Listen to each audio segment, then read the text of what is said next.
উচ্চ মাধ্যমিকের রেজাল্ট অর্থাৎ এইচএসসি রেজাল্ট এপ্রিলের শেষ বা মের শুরুতেই উচ্চ মাধ্যমিক ফলাফলের প্রকাশিত হতে পারে।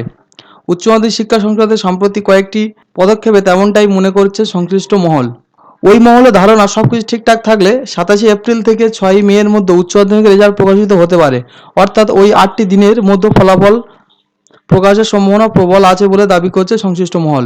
যে 10 দিনের মধ্যে আবার 2 দিন রবিবার 28 মে এবং 5 মে এবং 2 দিন শনিবার 27 মে এবং 4 মে পড়ছে।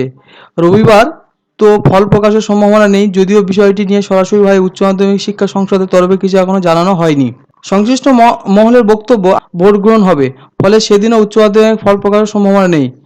অন্যদিকে 7 মে রাজ্যে তৃতীয় দফা ভোট গ্রহণ হবে, আর তৃতীয় দফা ভোট গ্রহণের আগে সংসদে উচ্চ মাধ্যমিক ফল প্রকাশ করে দিতে চাইছে বলে সংশ্লিষ্ট মহলের ধারণা। ওই মহলের ধারণা সব মিলিয়ে 27 এপ্রিলের আগে উচ্চ মাধ্যমিক রেজাল্ট প্রকাশিত হবে না। 27 এপ্রিল বা তার পরে উচ্চ মাধ্যমিক ফলাফল প্রকাশিত হতে পারে, অর্থাৎ 6 মের মধ্যে ফল প্রকাশ করে দেওয়া হবে বলেই মহলের ধারণা। সেটাই হলে 10 দিনের টাইম পিরিয়ডের মধ্যে উচ্চ মাধ্যমিক ফলাফল প্রকাশিত হবে।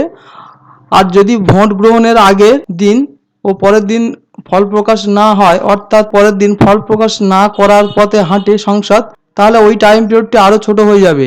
7 দিনের টাইম পিরিয়ডের ফল প্রকাশ করা হতে পারে বলে মহলের ধারণা। উচ্চ মাধ্যমিক রেজাল্ট আপনারা কীভাবে দেখতে পারবেন? তো দেখুন বন্ধুরা, উচ্চ মাধ্যমিক রেজাল্ট আপনারা দেখতে পারবেন, আপনারা হচ্ছে কি কম্পিউটার কি মোবাইলে প্রথমে আপনারা যাবেন, গিয়ে wb.result.nic বলে আপনারা সার্চ করবেন। করলে দেখুন বন্ধুরা, ওয়েস্ট বেঙ্গল রেজাল্ট 2023-24 এই যে অপশানে, এই অপশানে আপনারা ক্লিক করবেন। ক্লিক করলে দেখুন বন্ধুরা, এখানে আপনাদের হচ্ছে কি এইচএস রেজাল্ট বলে আসবে। তো সেই এইচএস রেজাল্ট যেখানে আসবে সেখানে আপনার রোল নাম্বারটা হচ্ছে কি পুট করে সাবমিটে ক্লিক করলে আপনাদের রেজাল্ট আপনারা দেখতে পারবেন। তো বন্ধুরা, আজকের এই ভিডিওটা এই পর্যন্ত। ভিডিওটা কেমন লাগে সেটি কমেন্ট করে জানাবেন, এবং যারা আমার চ্যানেল নতুন দর্শক তারা অবশ্যই করে চ্যানেলটিকে সাবস্ক্রাইব করে দেবেন।